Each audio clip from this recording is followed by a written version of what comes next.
Mesdames et messieurs, bonsoir. Bienvenue aux sélections du prix Jules Favre 2026. Pour commencer, je vous remercie d'être venus si nombreuses et si nombreux, de façon toute relative, pour de l'éloquence, pour assister à ce concours. Nous entendrons ce soir 15 candidats et 15 candidates, 15 orateurs et 15 oratrices qui ont été guidés par l'amour du verbe, d'abord, et en partie par l'amour de la compétition. Elle sera exigeante, certes, puisque seulement 8 d'entre eux et d'entre elles seront sélectionnés pour participer à la grande finale et pourront donc espérer gagner l'un des 3 prix. Mais je veux la dire aussi courtoise et bienveillante. Je vais commencer par faire un petit rappel des règles. Chaque candidat ou candidate aura entre 4 minutes 15 et 4 minutes 45 pour faire son discours. Nous émettrons un signal sonore à 4 minutes 30 pour vous indiquer qu'il ne vous reste que 15 secondes. Puis nous frapperons très bruyamment sur une table à 4 minutes 45 pour vous faire taire. Donc pour le bien de l'immobilier et du mobilier de l'établissement, je vous demanderai de respecter le temps imparti. Le discours s'accompagne normalement d'une question du jury, mais étant donné que vous êtes très nombreux et nombreuses à participer, nous avons sauté cette étape et nous nous contenterons du discours seul. Pour vous sélectionner ce soir, nous avons le plaisir d'accueillir Aurore Portet, professeure de civilisation britannique. De civilisation américaine, pardon. Désolé. Et nous accueillons également Charlotte Hénard et Mia Amiard, actuellement en 4A et ancienne coprésidente de Rugisson. Je précise qu'elles ont toutes les deux remporté le premier et le deuxième prix pour le prix Jules Favre, donc voilà, elles sont heureuses d'être maintenant du côté du jury. Et nous accueillons enfin Clément Caron, alumni de l'établissement, et actuellement critique de cinéma et auteur. Le bureau vous remercie chaleureusement pour votre présence ce soir. Merci d'avoir accepté l'invitation quand tant d'autres professeurs ont décliné. Ce soir, nous parlerons de peur, nous parlerons de rêve, de médailles, de bataille, de liberté, d'imagination et, bien sûr, de politique. Si nous ne sommes qu'entre nous, donc, qu'entre soi ce soir, j'espère que cet événement sera l'antichambre de vos discours futurs, des voix que vous porterez par-delà ces murs et par-delà leur confort. J'espère que vos mots, plutôt que de se diluer dans l'océan des paroles jetées en l'air, résonneront dans le réel. Puissent-ils être justes et bien pesés, sages quand il le faut et audacieux à bon escient. J'espère que vous en serez fiers, conscients de leur poids, car toute parole prononcée librement n'est rien de moins que sacrée. Maintenant que les formalités sont remplies, place aux oratrices et aux orateurs, je déclare ouverte l'édition 2026 du prix Jules Favre.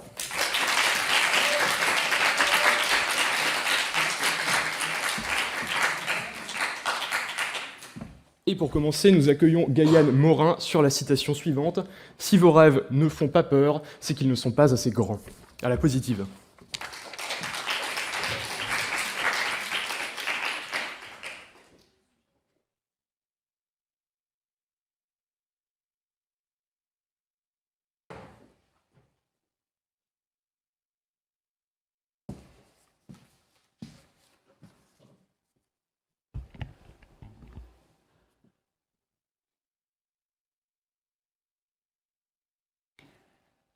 De quoi rêvez-vous ?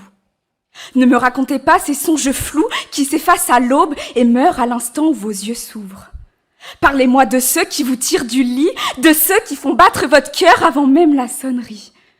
Faites-moi peur, faites-moi rêver. Ne me parlez pas d'un travail stable. C'est louable, mais est-ce mémorable ? Cela vous fait-il trembler, vaciller, chavirer ? Laissez-moi vous faire une confidence. Petite, mon plus grand rêve tenait sur 2 roues frêles. Faire du vélo sans roulettes. Les roulettes, des béquilles rassurantes, des gardiennes bienveillantes qui empêchent la chute, mais interdisent le vrai voyage. Devant ce vélo trop grand, j'avais peur du béton brûlant, du genou en sang.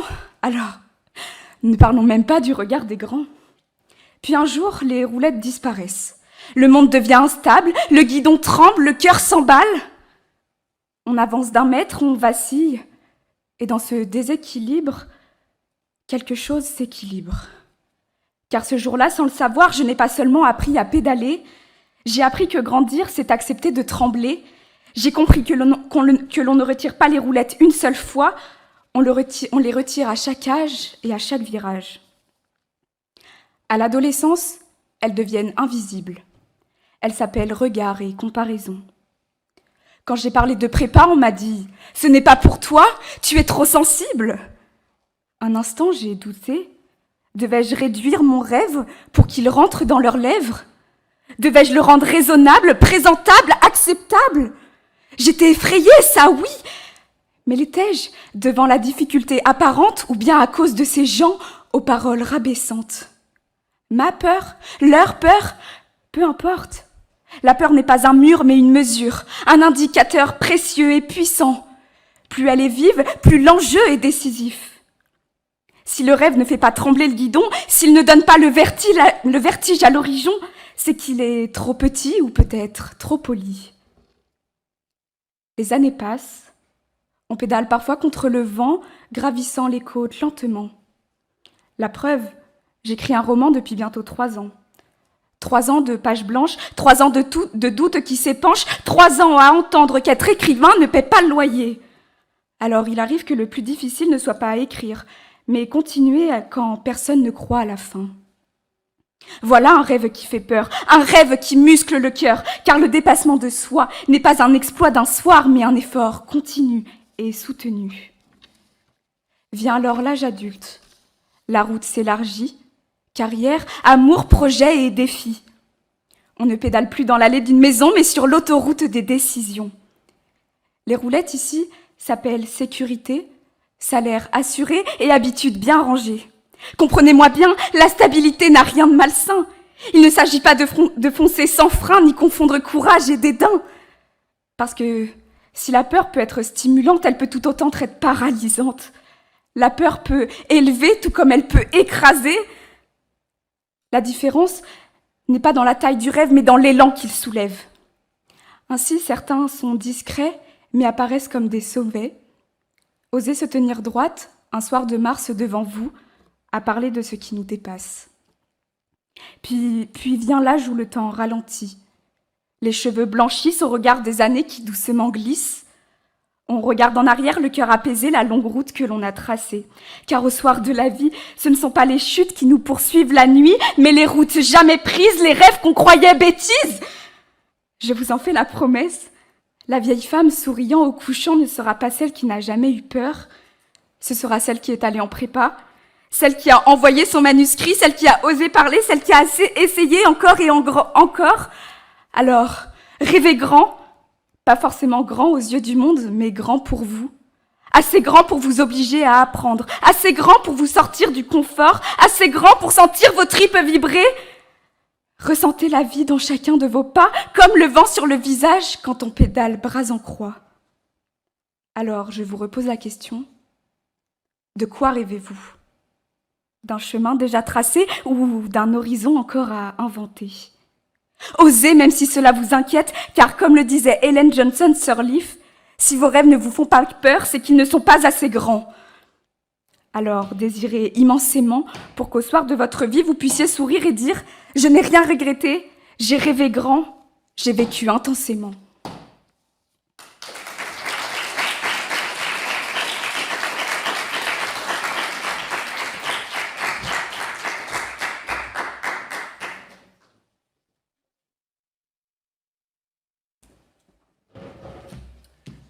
Merci beaucoup. Nous accueillons maintenant à la négative Pauline sur la même citation.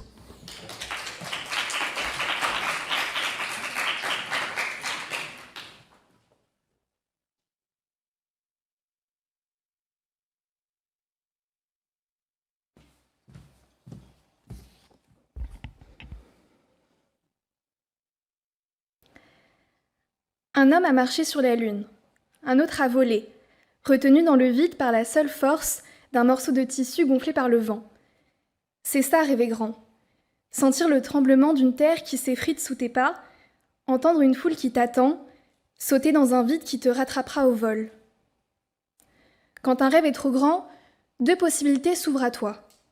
Quand un rêve est trop grand, mais que ta volonté l'est tout autant, tu le poursuis. Tu tombes, tu le relèves et tu l'attrapes. C'est l'euphorie. C'est tout ce que tu imaginais et plus encore. Ton sourire cache ton boitement, ta joie anesthésie ta jambe cassée. Qu'importe les bleus, les doutes, les échecs, tu sors victorieux d'une guerre qui a pris tes plus belles années. Ta vie a été celle d'une lutte. Mais aujourd'hui, c'est l'euphorie. Demain aussi, peut-être. Mais le jour d'après, les semaines d'après, l'anesthésie s'estompera peu à peu. Tu découvriras étonné ta jambe cassée, tes bleus sur tes genoux. Tu prêteras pour la première fois attention aux êtres aimés que tu as délaissés. Vite, il te faudra un autre but, une autre distraction, un autre rêve, plus grand encore, pour t'aveugler, cacher tout ce qui ne va pas au fond de toi. Une excuse pour ne pas voir le merveilleux présent qui t'attend, si seulement tu te contentais de ce que tu avais. Mais tu ne t'arrêteras jamais, n'est-ce pas? Tu as rêvé trop grand. Tu t'es brûlé les ailes, et hypnotisé par la promesse du ciel, tu as choisi de t'y consumer tout entier. Car ces ailes qui s'ouvrent dans le vide, ce n'était pas assez, ce n'est jamais assez. Il te fallait le soleil et la lune et l'univers tout entier.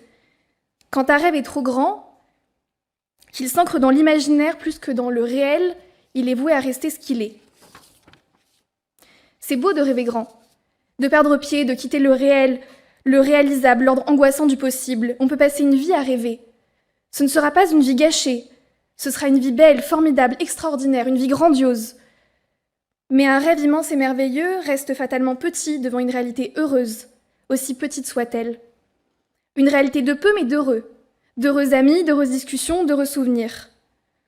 Moi, je rêve d'un amoureux qui m'aime, d'une jolie maison à moi, d'une petite vie dans mon ventre. D'éclater de rire tous les matins, d'un émerveillement enfantin qui justifie mes yeux ébahis, devant un coucher de soleil scruté 1000 fois, surprenant mon âme d'enfant à chaque fois. Parce que ces rêves m'apportent une joie apaisée, une calme euphorie, une anticipation chaude et douce, ils ne seraient pas assez grands. Mais assez grands pour qui? Pourquoi? Pour une histoire de fierté, de célébrité, de reconnaissance, pour ce qu'on avait imaginé pour moi? Pour finir dévoré par des rêves qui ne m'appartiennent pas? Mais ce sont mes rêves, ils n'appartiennent qu'à moi. Ce sont les miens, c'est moi qui les réalisera ou non. C'est moi qui courra après eux, qui les verra me dépasser, essouffler. C'est mon cœur qui battra à leur rythme quand ils seront devant moi, palpables, bien réels, loin du rêve. Toi seul sais ce que tu peux accomplir. Et c'est cette certitude fragile qui éloigne la peur et qui rassure le réel, qui te confie la réalisation d'un rêve qui ne restera pas ce qu'il est. Parce que c'est ça un rêve. Ce n'est pas un état, c'est une transition, c'est le passage de l'imaginaire au réel. C'est une porte fermée aujourd'hui qui s'ouvrira demain, sur un autre monde. Un monde grand ou petit, cela n'a pas d'importance.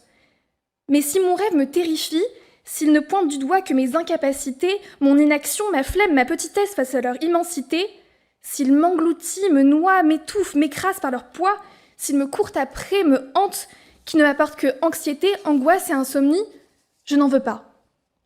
Car ce ne seront plus des rêves, mais des cauchemars. Peut-être passerai-je alors à côté de quelque chose, mais ce ne sera pas le bonheur. Alors non, si mes rêves ne me font pas peur, ce n'est pas qu'ils ne sont pas assez grands, c'est qu'ils me ressemblent. Ils ont ma taille, la forme de mon cœur, ils battent à mon rythme. Ils ne me repoussent pas, ils m'appellent. Ils ne m'intimident pas, ils m'apaisent.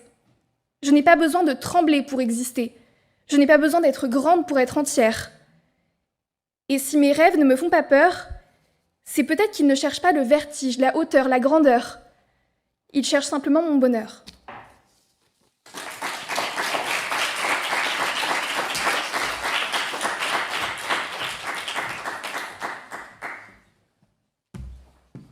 Merci beaucoup.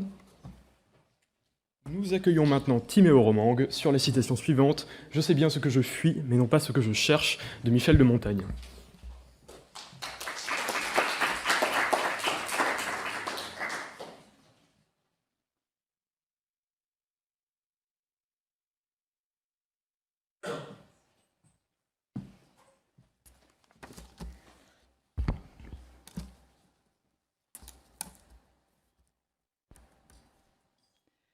Mesdames, Messieurs, chers membres du jury, j'aurais souhaité commencer ce discours par un extrait musical, La Quête d'Orelsan, mais par souci d'égalité avec les autres candidats et candidates, les membres du bureau Rugisson, que par ailleurs j'adore, me l'ont interdit, et je tiens à vous dire que j'accepte vos excuses, ne vous en faites pas.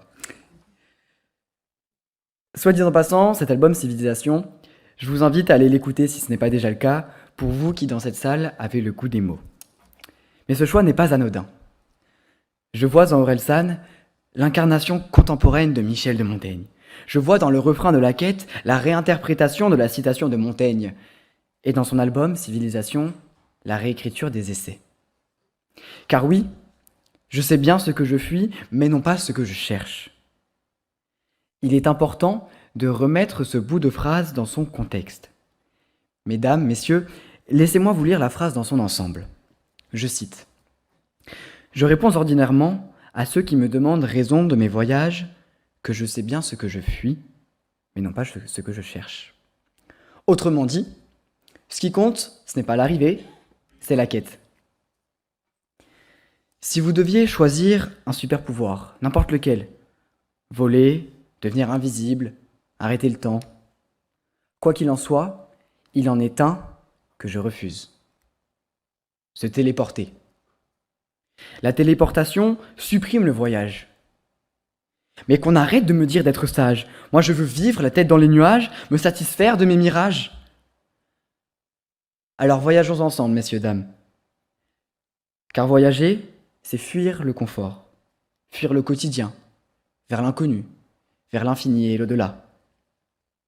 Voyager à l'étranger, c'est devenir l'étranger. Les locaux d'ici sont les étrangers ailleurs. C'est le mythe de l'aventurier, de Bob Moran contre tout chacal. Partir sans nul autre but que partir. Découvrir le monde et ses merveilles. Mais rassurez-vous, nul besoin de voyager à l'autre bout du monde pour s'en rendre compte. Voyager, c'est aussi faire un peu d'introspection. Savoir ce que je ne veux pas, ce que je fuis donc. C'est la première étape d'un processus de connaissance de soi. Je ne veux pas sortir, ou au contraire, je ne veux pas rentrer. Je ne veux pas faire mon exposé, je ne veux pas perdre la campagne BDE. Non, Gabriel, je ne veux pas chanter la quête devant toute cette salle. Montaigne, pas plus qu'Orelsan, n'est indécis. Il nous invite à ne fermer aucune porte. Cette citation est une ode à l'ouverture, une invitation à la surprise, à la découverte. Car la vie est bien trop vaste pour se restreindre à un seul objectif. Si nous devions absolument avoir un but, si nous devions absolument connaître la fin du voyage, absolument savoir ce que nous cherchions, alors la vie n'aurait pas de sens, puisque la seule finalité de la vie, c'est la mort. Mais moi, si je devais résumer ma vie aujourd'hui avec vous, je dirais que c'est d'abord des rencontres. Des gens qui m'ont tendu la main, peut-être à un moment où je ne pouvais pas, où j'étais seul, chez moi. Moi aussi, mesdames et messieurs, je vous tends la main, aujourd'hui. Je vous invite à fuir, non pas par peur, mais par choix. Non pas pour survivre, mais pour vivre. Je vous invite à vous mettre en marche, parce que c'est notre projet. Non, plus sérieusement. Christophe Colomb ne savait pas, lorsqu'il a quitté l'Espagne en 1492, qu'il allait découvrir l'Amérique. Alors, mesdames, messieurs, je vous laisse avec cette simple question. Essayez. Faites la liste de ce que vous cherchez et la liste de ce que vous fuyez. La liste de ce que vous voulez et de ce que vous ne voulez pas. Et voyez laquelle sera la plus longue.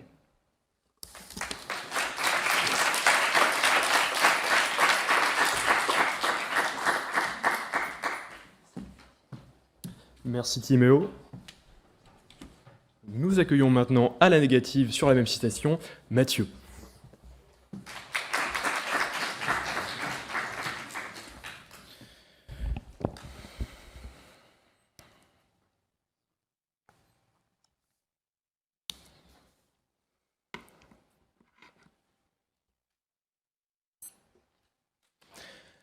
Madame la présidente de la Cour pénale internationale, mesdames, messieurs les juges, je vous remercie pour la parole.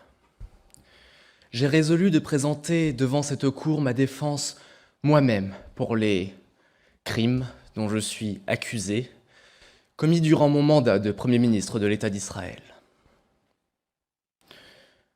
Orphée est descendu aux enfers pour chercher Eurydice et fuir l'incommensurable douleur que la perte de sa moitié déchaîna. je me suis rendu à La Haye, devant cette cour, pour chercher la paix. Aussi ironique, même hypocrite, voire révoltant que cela puisse paraître, j'en conviens, je cherche la paix avec le monde. Vous savez ce que ça fait d'être piégé dans une cage dorée ? De ne pouvoir sortir de votre contrée sans craindre d'être arrêté ? Tout ça parce qu'il faut bien que quelqu'un se salisse les mains ? Non, vous ne savez pas. L'angoisse, à chaque coin de rue, qu'un commando de casque bleu surgisse et m'attrape, ça vous prend à la gorge, ça vous empêche de respirer, de vivre. Et tant que j'habitais rue Arthur Balfour, à Jérusalem, j'étais à l'abri. Mais quand la réalité démocratique de la politique nationale m'a rattrapé, j'ai dû fuir. Oui, parce que je vous ai dit ce que je cherche. Mais si je sais si bien ce que je cherche, c'est parce que je ne sais que trop bien ce que je fuis. Et j'ai fui la CPI, l'ONU, LFI, les flottilles, Amnesty, RSF, l'ANP, MSF et la Croix-Rouge. Car je cherche la paix, la paix, la paix, la paix. Je cherche à ce qu'on me foute la paix. Alors j'ai cessé de fuir. Naïvement, en me jetant dans les griffes de mes accusateurs, en atterrissant à l'Urkthaven Rotterdam, en me laissant arrêter, en me rendant à ce procès inique, en m'asseyant calmement derrière la vitre du box des accusés, en prenant enfin mes responsabilités, j'ai cru pouvoir trouver cette paix. Et puis, alors que les verdicts n'ont pas encore été rendus, je me suis rendu compte que c'était impossible. J'ai réalisé que je ne pourrais jamais trouver la paix, car j'ai une conscience. Et tout aussi dénué d'âme que j'apparais devant les caméras, tout aussi insensible que semble mon regard, tout aussi monstrueux que je paraisse, il demeure au fond de mon âme, asphyxié par d'épaisses couches de cynisme, enterré sous des montagnes de convictions, étouffé par des nappes touffues d'indifférence. Il demeure la conviction que le salut de ma nation justifiait ce que vous appelez des crimes. Il demeure un résidu de conscience auquel je ne peux échapper. La sagesse populaire dicte qu'il vaut mieux vivre avec des remords qu'avec des regrets. Le reproche violent que le fautif reçoit de sa conscience serait donc plus léger que le déplaisir de constater ne pas avoir accompli quelque chose ? Bien sûr que non. On regrette de ne pas être allé à la bar mitzvah de son neveu. On regrette de s'être marié une 3e fois. On ne regrette pas d'avoir versé le sang de terroristes en puissance pour sauver un peuple entier menacé d'annihilation à chaque instant de son histoire. On ne peut qu'en éprouver un remords effarant, épuisant, écrasant. Je fuis mes remords parce que je cherche la paix avec moi-même. Je fuis ma conscience pour qu'elle cesse de m'accabler. Et quand bien même, à grand renfort de quantité pharaonique de déni, quelques heureux élus se convainquent d'avoir fui le jugement de leur propre conscience, il en demeurera toujours un pour rattraper les criminels en cavale. Le jugement de l'histoire. Et celui-ci veillera, tel un memento mori de la postérité, à toujours me rappeler ce que je fuis et à jamais m'empêcher de trouver ce que je cherche.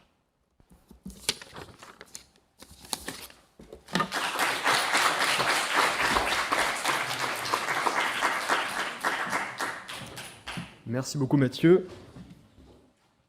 Nous accueillons maintenant Anna Bardon sur une citation et sur un discours peut-être un peu plus léger de Coluche. Tout ce qui est gratuit est bon à prendre, à la positive.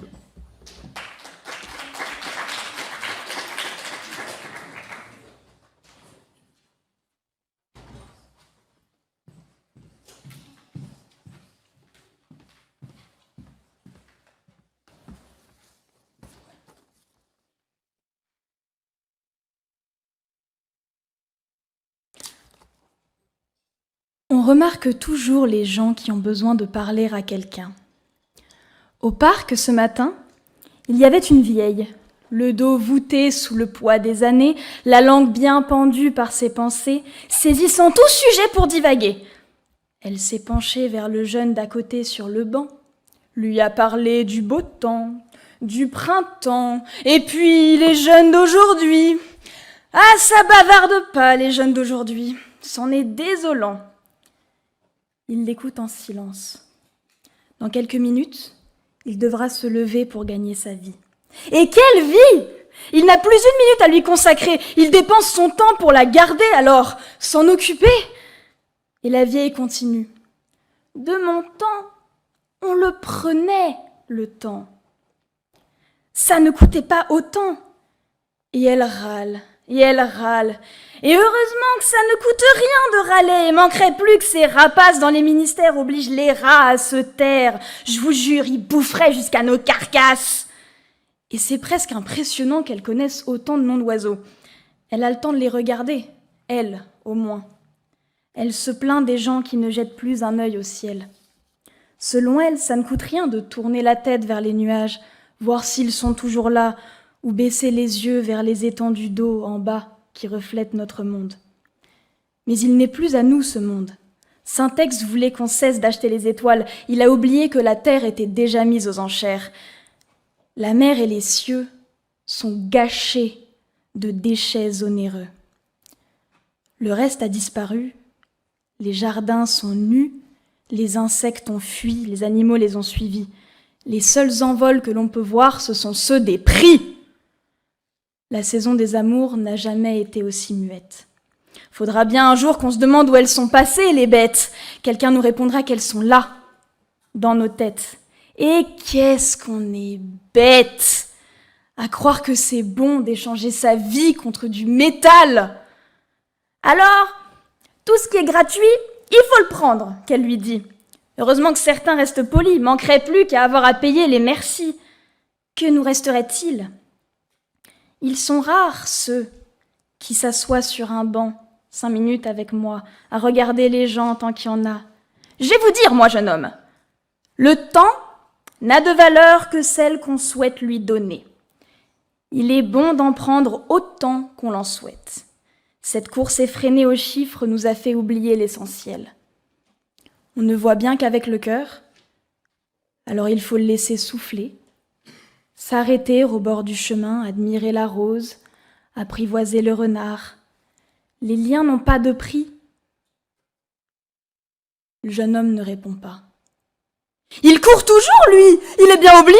Comment profiter du bon si on se tue pour boire, pour manger, pour vivre? C'est le prix de la vie qui la rend si mauvaise. Chaque petit bonheur porte le goût aigre de ce qu'il nous a coûté. Nous avons eu le malheur de nous résigner à cette vie qui donne une valeur à chaque chose, comme si rien ne peut être cher à nos yeux s'il ne l'est pas déjà à ceux du monde.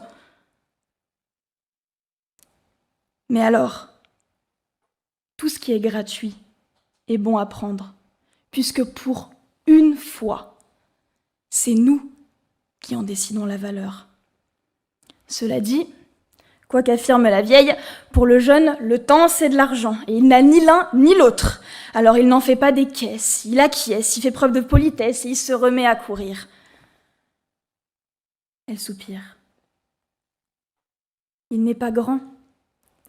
Il a encore le temps de comprendre que tout ce qui est bon à prendre, c'est ce qui n'a point de poids en argent.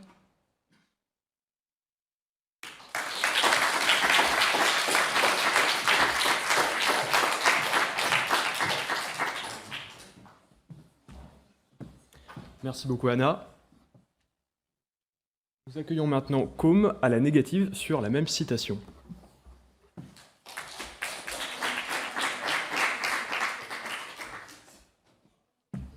Eratum, nous n'avons pas Com, donc nous allons passer à la citation suivante. Donc nous appelons maintenant Marie sur la citation suivante. Vouloir une médaille m'a fait accepter des choses inacceptables à la positive.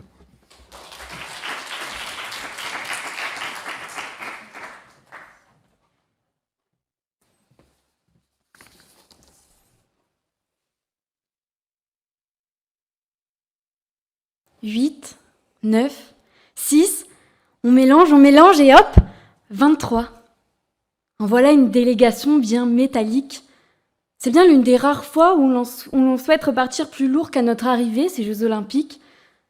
Mais quelle fierté on peut ressentir en voyant ces sportifs français ornés de ces sésames, pour nous qui sommes affalés sur notre canapé devant la télé.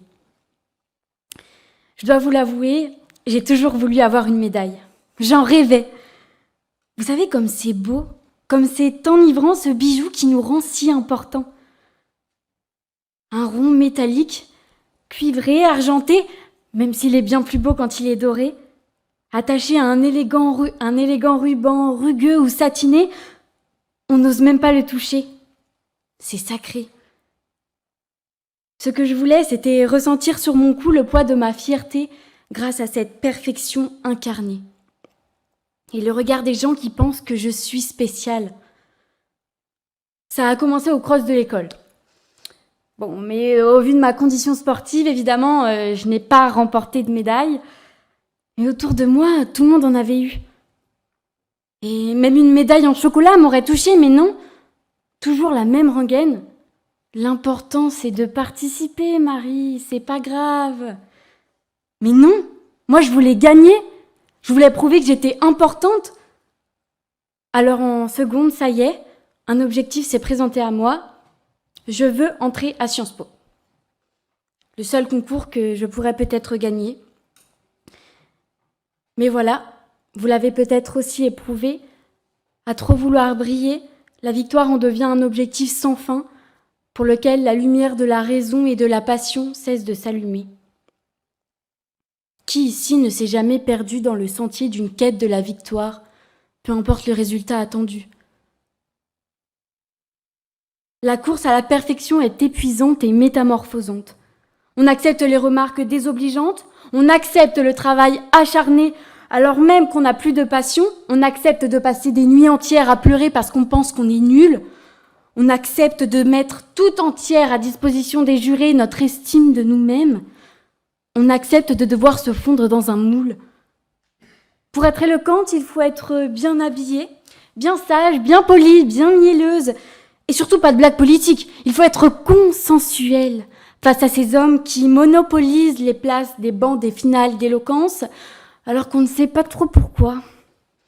On accepte et on se tait. En voilà un beau résultat.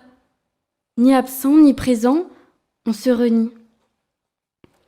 On ferme les yeux qui nous estiment pour ouvrir ceux qui nous déciment.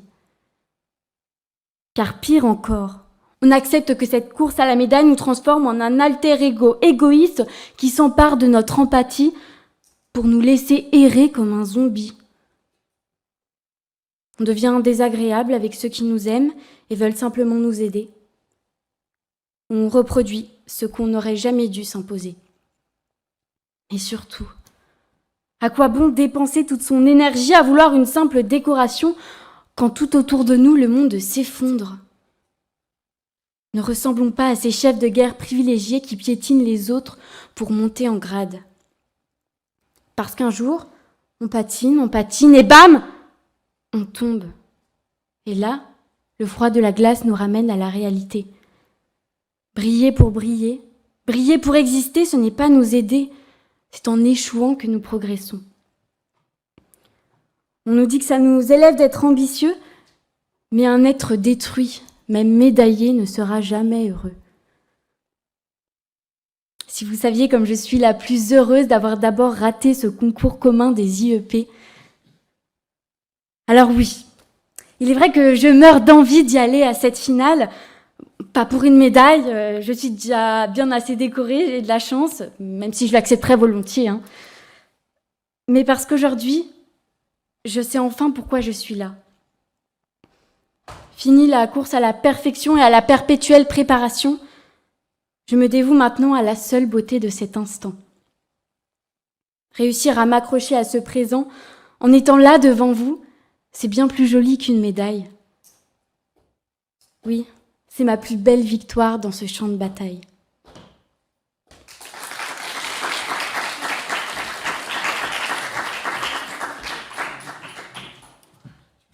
Merci beaucoup.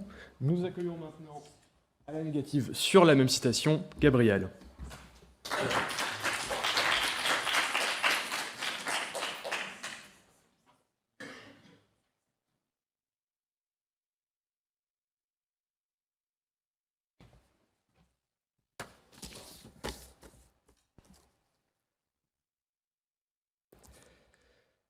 2, 3, 4, 17, c'est un chiffre qui peut varier. Ne bougez pas, je vous en prie.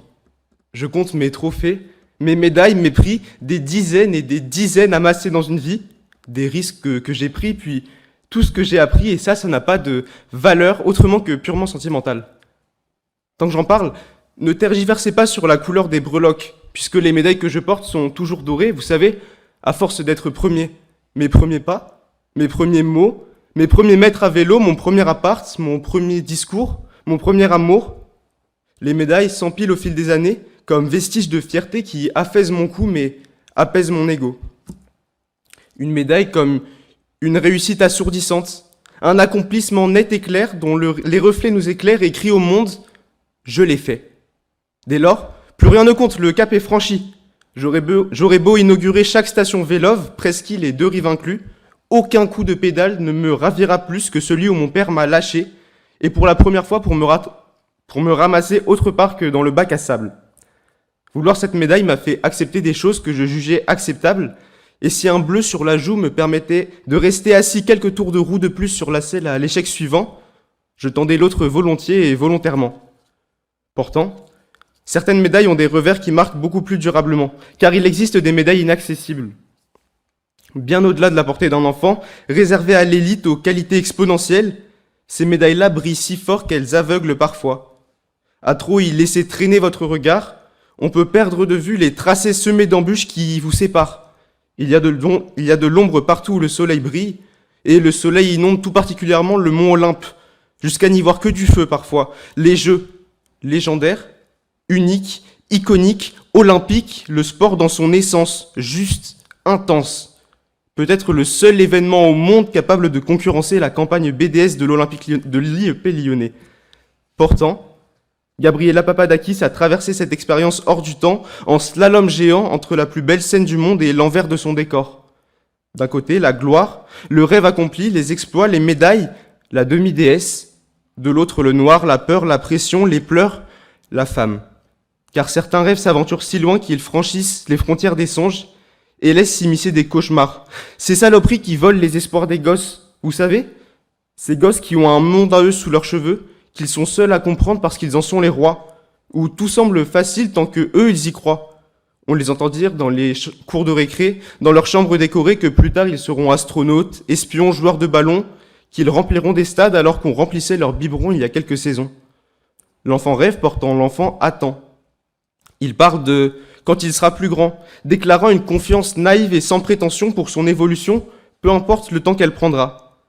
Cet enfant aurait-il vraiment voulu dire oui à des choses inacceptables pour parvenir à son rêve ? Il ne dit oui qu'à la vie, et s'il rêve de la médaille, c'est pour voir dans son reflet un œil rempli de bonheur, de fierté. Il l'a fait. Dans le reflet d'une médaille entachée, même faite du plus bel or, l'enfant n'y verra rien. Rien d'autre que le visage de l'homme, de la femme qu'il est devenu, piégé par un monde de grands qui ne lui a jamais plu, à l'école ou au dîner. Je sais qu'il existe toujours des raccourcis, des chemins de traverse pour n'importe quelle odyssée ou n'importe quelle quête. J'aurais pu mettre des petites roulettes, cela m'aurait épargné quelques égratignures. J'aurais pu corrompre le jury pour filer en finale, car Jules Favre est une médaille. Le BDE aussi en est une, et en prévision de la campagne, écrire 4 minutes n'est pas facile. Gabriela aussi aurait pu se taire et laisser l'Olympienne prendre le pas sur l'humaine en glaçant à jamais ses secrets. Pourtant, cher public, j'en suis convaincu, mieux vaut rester humain que s'inscrire sur un palmarès. Si le coût à payer est trop fort, certaines médailles ne valent pas le coup, même si elles resplendissent au cou. N'applaudissez pas, refuser l'inacceptable est bien plus fort que d'aller chercher un trophée inatteignable pour un humain, un vrai. Alors, cher public, jury chéri que j'adore, restez ces humains authentiques qui choisissent le courage face à la victoire, leur cœur d'enfant devant une place parmi les grands.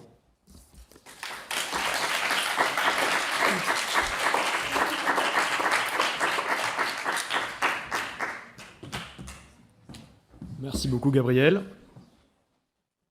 Nous accueillons maintenant Samuel sur la citation suivante. Tous ces hommes qui devaient nous donner la liberté l'ont assassiné, de Charlotte Corday à la positive.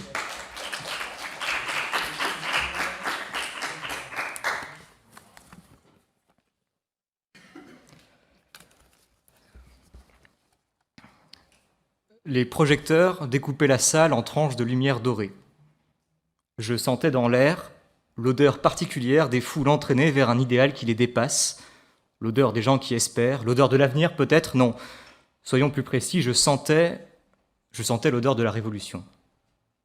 Et lui, au centre, dans ce halo blanc presque christique qui parlait de liberté, qui parlait de nous rendre à nous-mêmes ce qu'on nous avait pris, qui parlait de briser les vieilles chaînes, de refonder, de transformer, de réformer.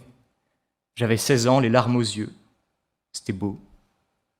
Devant moi, juste devant moi, des drapeaux de la République en marche. Quelques années plus tard, après m'être un peu gauchisé, comme il est convenu de l'être quand on arrive à Sciences Po, c'est-à-dire après avoir intégré la jeune garde antifasciste, j'ai rencontré Gustave Bernard. Alors, Gustave Bernard, pour ceux qui n'auraient pas la chance de le connaître, voici dans les grandes lignes. Tête de liste du syndicat d'À l'Unisson, élu au conseil d'administration de Sciences Po, élu au conseil d'administration du Crous, représentant la commission pédagogique, délégué de je ne sais quelle instance dont l'acronyme tient en 6 lettres, futur président de la République évidemment, fan de droit administratif, il se lève le matin et lit le journal officiel en guise de petit déjeuner parce que ses parents ne sont pas encore levés pour le lui faire. J'étais absolument admiratif, absolument fan de lui.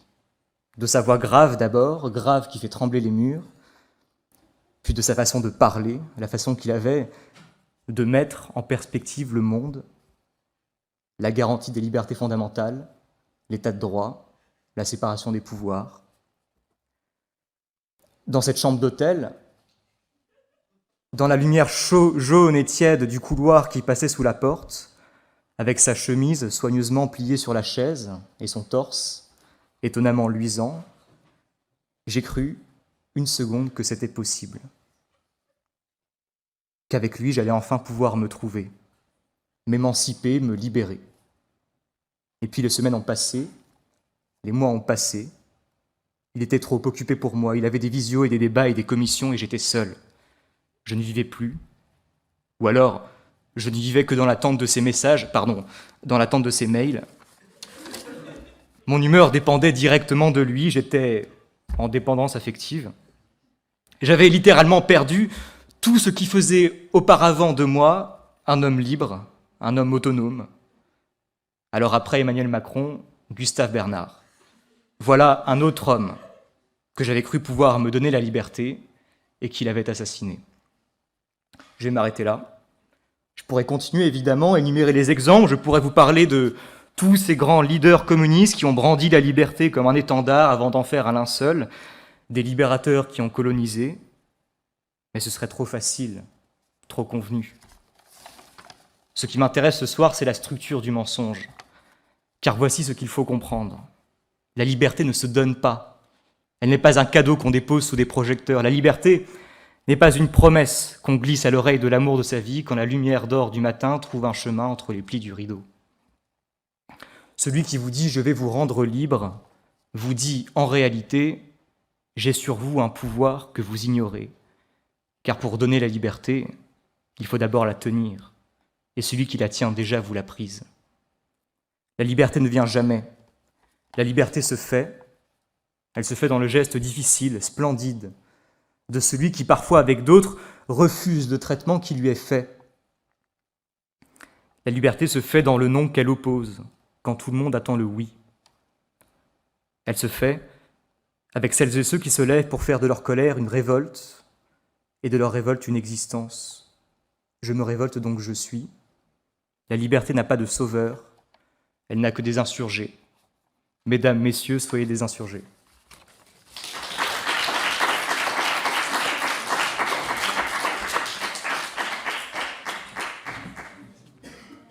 Merci beaucoup Samuel. On apprécie le fait que tu recycles Gustave. Nous appelons maintenant Louane sur la citation suivante.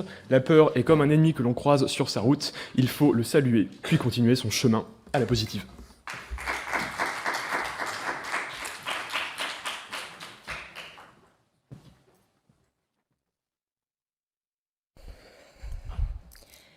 Je m'installe devant vous.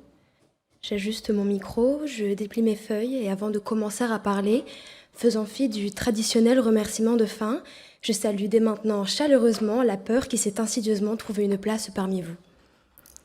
Je ne la vois pas, il fait trop sombre, mais je la sens. Je l'entends qui chuchote plus fort que je ne parle dans mes propres tympans. Elle semble timide, mais je la connais teigneuse.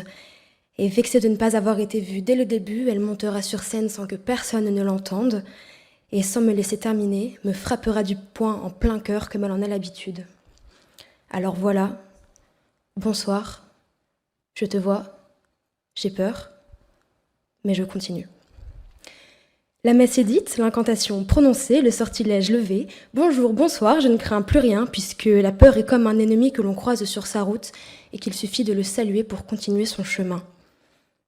Cela doit vous sembler naïf, je l'entends, mais que puis-je faire d'autre si où que j'aille elle me surprend ? Mon instinct m'ordonne de fuir lorsque j'ai peur, de changer de trottoir pour éviter le chien enragé, de prendre une autre route pour ne pas quitter les ruelles éclairées, de frapper si cet homme-là me fait me sentir en danger. Mais voilà, ici on parle de la peur elle-même et quel que soit le chemin que j'emprunte, elle sera là. Elle est là parce qu'elle est en moi.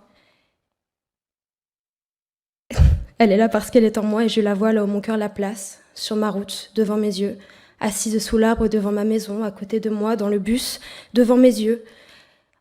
En face de moi, alors que je vous parle, elle est là. Il ne s'agit en premier lieu alors que d'une sage résignation.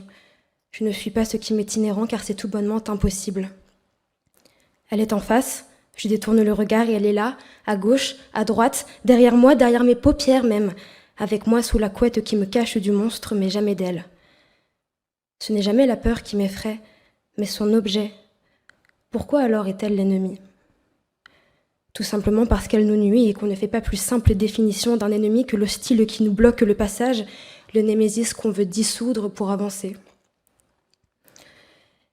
Mais la peur émane de moi, elle dit des choses que mon cœur aveugle et sourd ne sait pas, elle apparaît parfois quand je ne l'attends pas et je sais alors que j'ai des choses à entendre.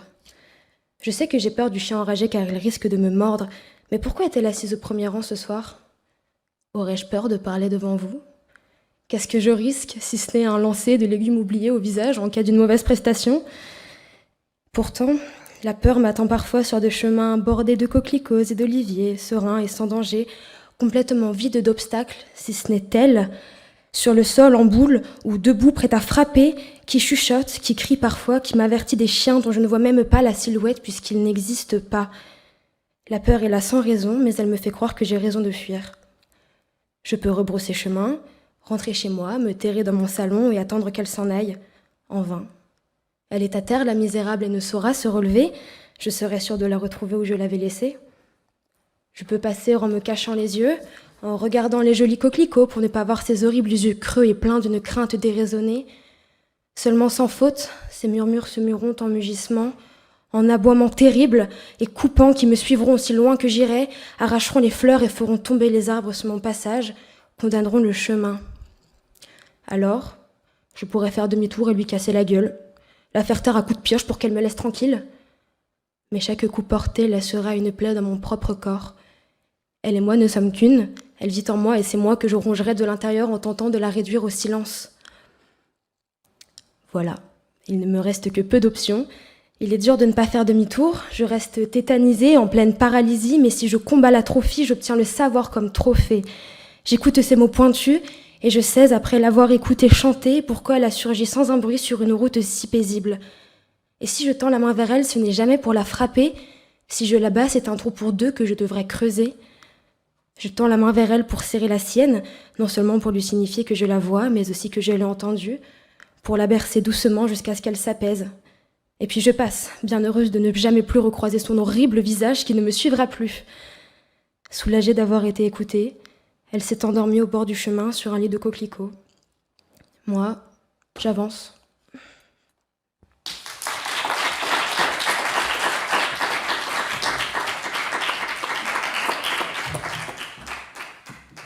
Merci Louane. Nous accueillons maintenant Martin à la négative sur la même citation.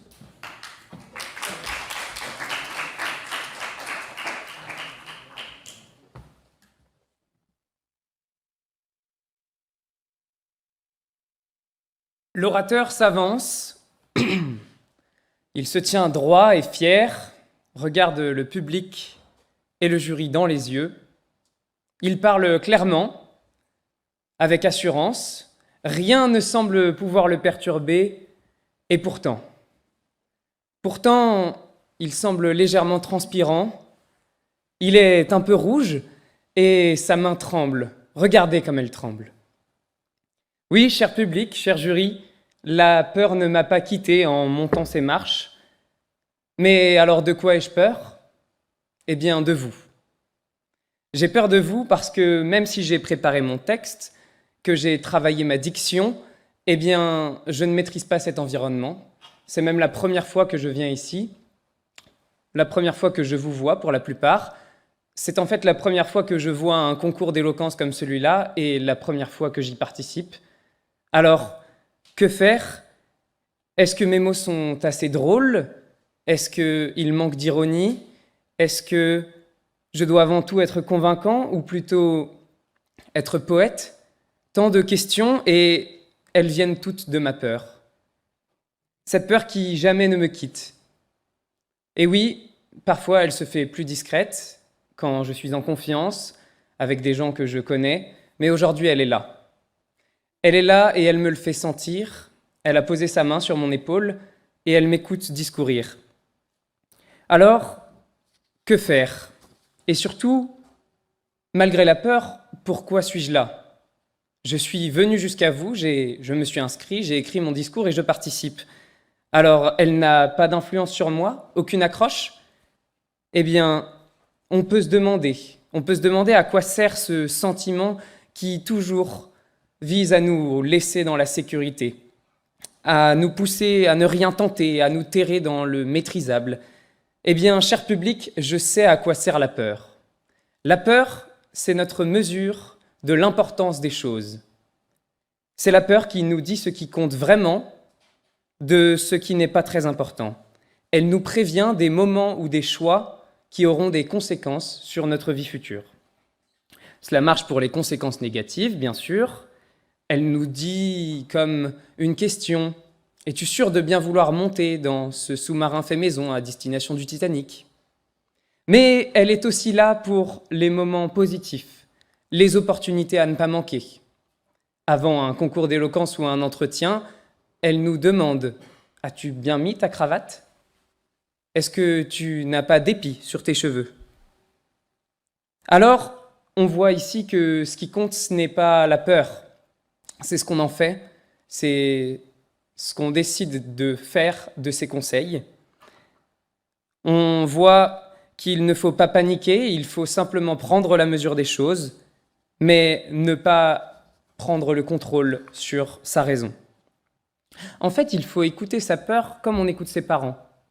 On sait qu'ils sont de bons conseils, qu'ils ont souvent raison, mais que parfois, il est intéressant d'essayer des choses nouvelles contre leur avis. Alors, cher public, cher jury, je vous enjoins à ne jamais écouter ceux qui vous disent de vivre sans peur. Ne croyez pas faire plus de choses sans peur, bien au contraire, vous n'aurez plus envie de rien.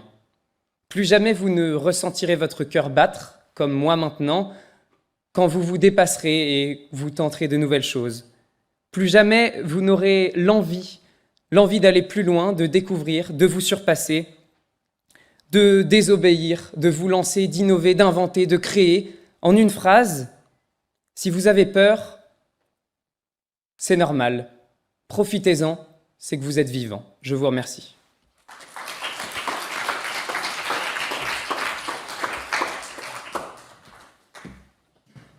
Merci Martin. Nous accueillons maintenant David sur la citation suivante. L'imagination humaine est la seule chose que personne ne pourra jamais emprisonner. À la positive.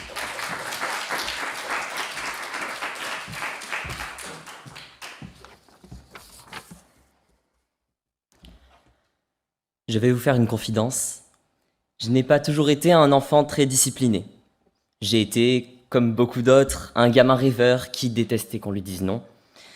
Petit brin de vie aux certitudes inébranlables et aux aspirations grandioses, j'ai voulu être pompier, astronaute et magicien, capitaine, peintre et politicien.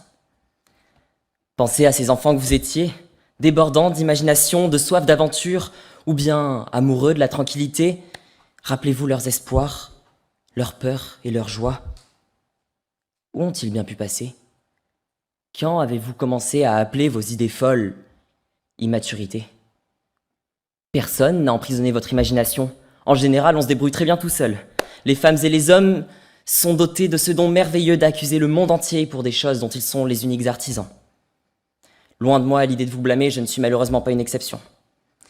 Comme il est aisé, un soir, après une longue journée, de saisir son meilleur ami, son confident, sa drogue douce, et de le laisser nous divertir. 6 minutes devenant 7 heures. À quoi bon imaginer, lorsque l'on m'offre un monde plein d'inepties et de notifications qui s'accumulent, fusionnent et m'inondent en un tourbillon d'informations? Cependant, tout n'est peut-être pas encore perdu. Certains n'ont jamais cessé de cultiver ce qui faisait d'eux des individus si singuliers. Sinon, comment expliquer que des auteurs parviennent à enfermer en 300 pages un monde entier, que des œuvres d'art continuent de faire couler de l'encre et des larmes? Beethoven était sourd, et cela n'a pas empêché ses symphonies, encore aujourd'hui, de nous faire vibrer. Et puis, c'est amusant cette expression, déborder d'imagination. Comme si c'était trop, comme si cela devenait salissant, comme s'il fallait nous enfermer dans des cases dont on ne sorte surtout pas, mais je m'en moque! Ils peuvent bien rire, mais je vois au fond de leurs yeux, hilars et moqueurs, un effroi à peine dissimulé. Non, je ne pense pas comme eux. Mais est-ce un crime d'aller à contre-courant? Ce que j'imagine vous dérange, car il met en évidence quelque chose que vous avez oublié, qui fonde l'humain, qui lui est si précieux et que malgré tout, il délaisse.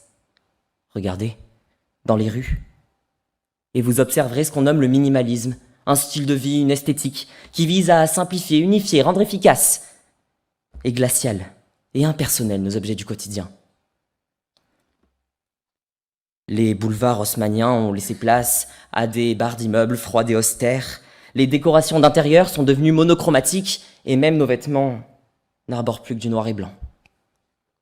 Mais les gens qui bâtissent ces fantômes du quotidien se nomment architectes, stylistes et marketing managers, de grandes personnes en costard qui se sentent obligées d'imposer au monde entier la froideur de leur cœur.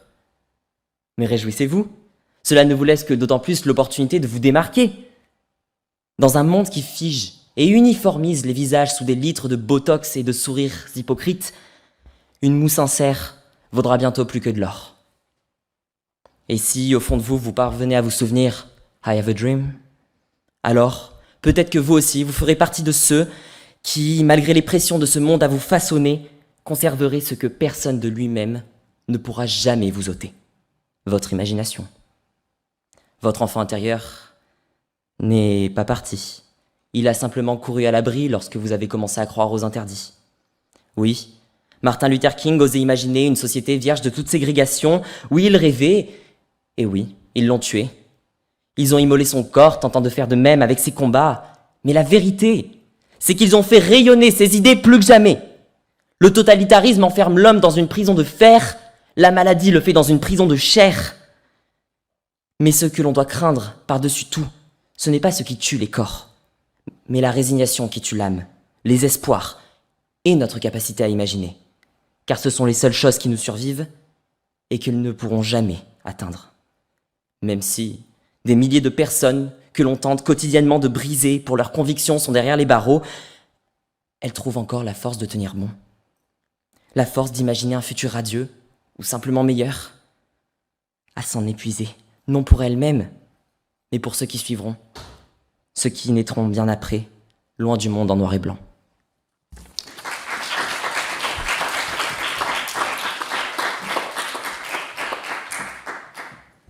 Merci David. Nous appelons maintenant Mathilde sur la citation suivante. Seuls sont perdus d'avance les batailles qu'on ne livre pas à la positive. Oui.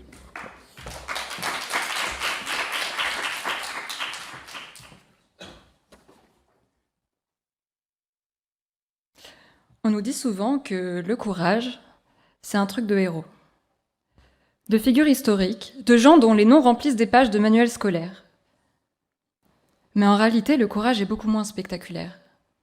Il est parfois minuscule, maladroit, discret.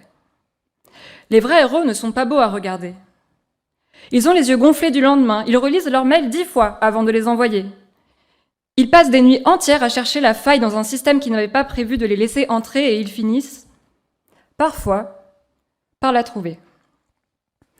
Encore faut-il ne s'être rendu soi-même avant. Parce que l'ennemi le plus redoutable, ce n'est pas le système ni les autres.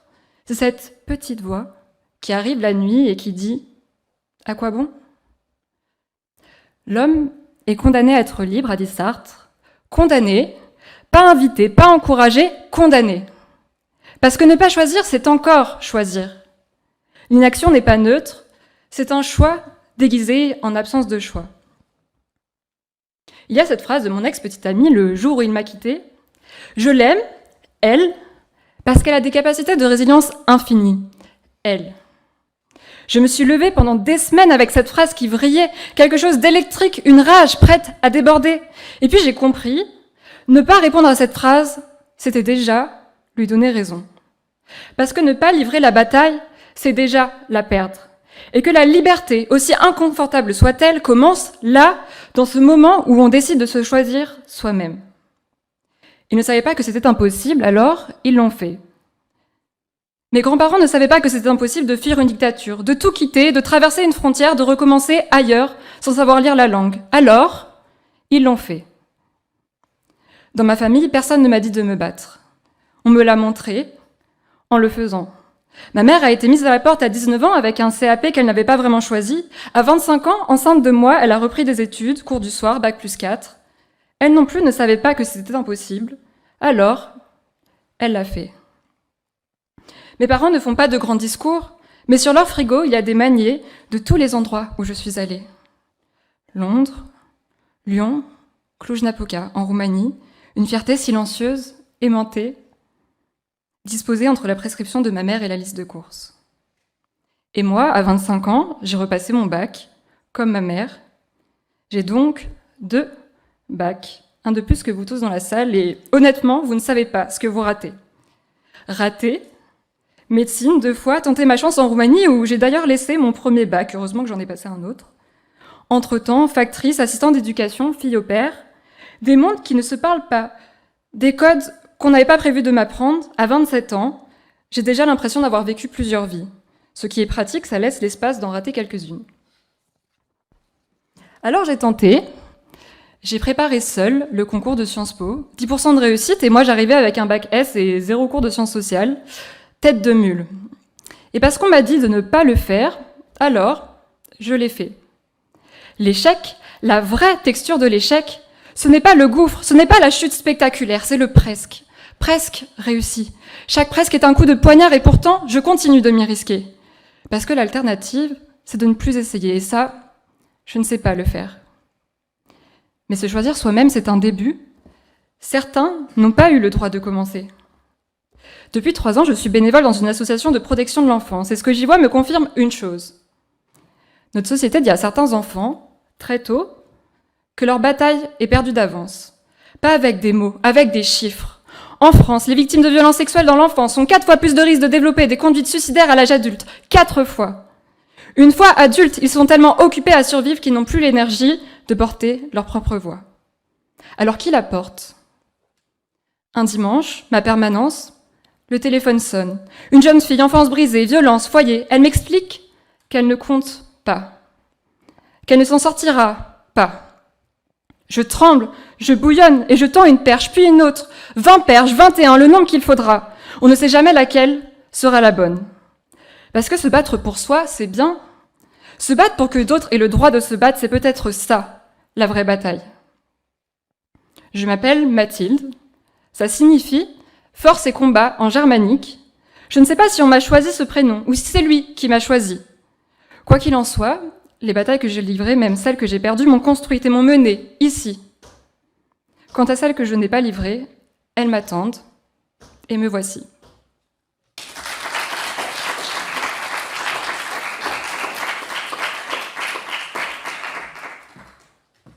Merci beaucoup Mathilde. Nous accueillons maintenant Paul Emmanuel sur la citation suivante. La politique, c'est l'art d'empêcher les gens de se mêler de ce qui les regarde. À la positive.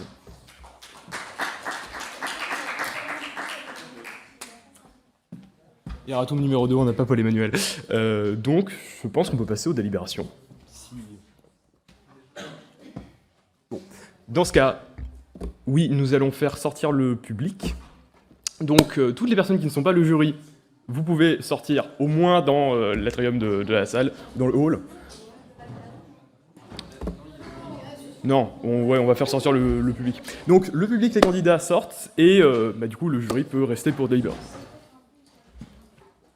Et on revient dans, je sais pas quelle heure il est, une quinzaine, vingtaine de minutes max, pour qu'on ait le temps de donner les résultats.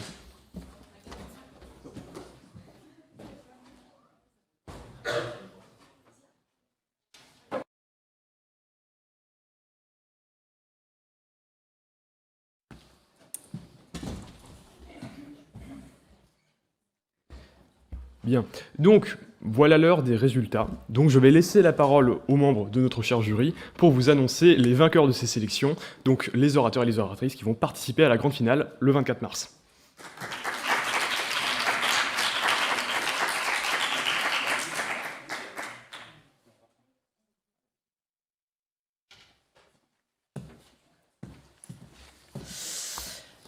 Alors, nous avons la lourde. La très lourde. La délicate. Oui, la délicate. On en a encore comme ça en stock. On a encore? Non, parce que tu as publié 2 livres et moi non. Moi, je fais que des articles académiques, donc voilà, les adjectifs, c'est pas trop mon truc. Et moi, j'ai ChatGPT pour écrire mes bouquins et trouver des synonymes, donc c'est un peu... Ah ouais, bah, moi aussi j'ai compliqué. ChatGPT pour écrire mes articles. En les citant en source, bien sûr. Bien évidemment, toujours. Bien. Donc nous avons la très lourde, très lourde et délicate. Il n'y a toujours pas mon adjectif. Et compliqué. Compliqué, Faisons ok. simple. Ouais, ok. Responsabilité, compliqué. D'annoncer donc les personnes qui vont être sélectionnées pour le prix Jules Favre. Donc on remercie les absents, qu'on peut applaudir maintenant, qui nous ont permis d'aller un petit peu plus vite dans notre sélection. Voilà. Donc on dit que les absents ont toujours tort, mais en fait dans une sélection, ça nous arrange, parce qu'il faut le dire, ça nous déchire un peu le cœur de vous choisir ou de ne pas vous choisir. En tout cas, avant d'annoncer ces résultats, je voulais juste dire qu'on sera là après l'annonce. Donc pas avec des mouchoirs, parce que ça c'est... Enfin, moi personnellement, c'est pas mon truc. Toi, je sais pas, Clément.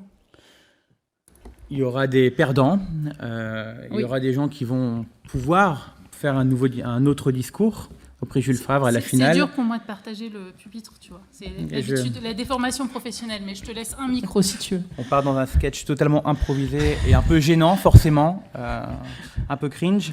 Non, il y aura des perdants qui seront un peu moins heureux ce soir que les autres. C'est le jeu, mais on a trouvé globalement qu'il y avait beaucoup de potentiel, beaucoup d'orateurs et d'oratrices qu'on voulait encourager, même s'ils n'étaient pas sélectionnés. On a vu des défauts, mais qui pourront être vite estompés. D'accord. Du coup, tu peux juste préciser ce qui est gênant, c'est plutôt à droite ou à gauche du pupitre ? Je prends le D'accord. fardeau. Oui, parce que moi, je me sens pas du tout gênante. Je vais continuer.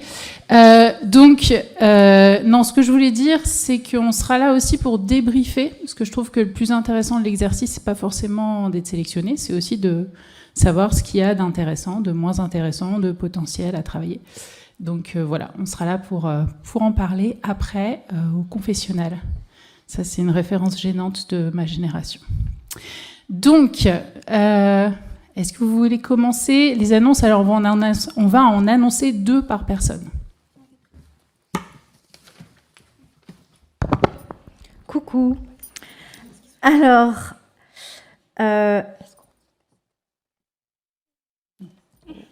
dommage.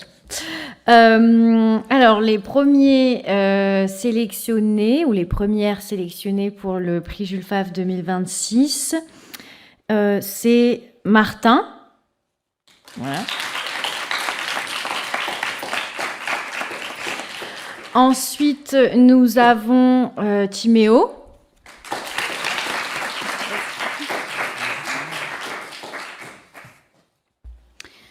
Les 2 prochaines sélectionnées pour le prix Jules Favre sont d'abord quelqu'un qui n'a pas 20 ans, mais qui a su faire la voix d'une vieille dame, donc Anna.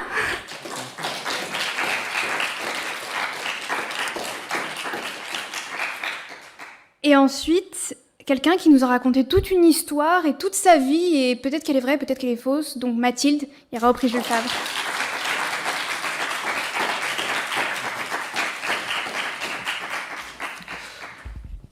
Mais qui est Gustave Bernard? J'en ai aucune idée, mais Samuel ira au final du prix Jules Favre.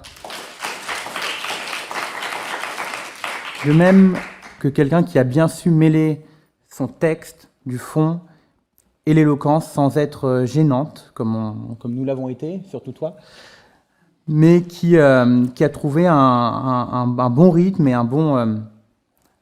qui a su avoir un discours sur une ligne de crête qui nous a beaucoup intéressés, qui s'appelle Marie.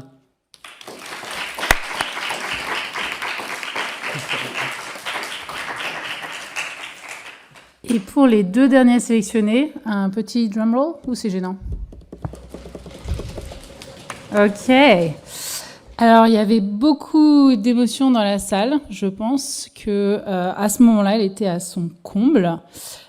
Pour les 2 derniers sélectionnés, j'ai nommé Mathieu et Dorian.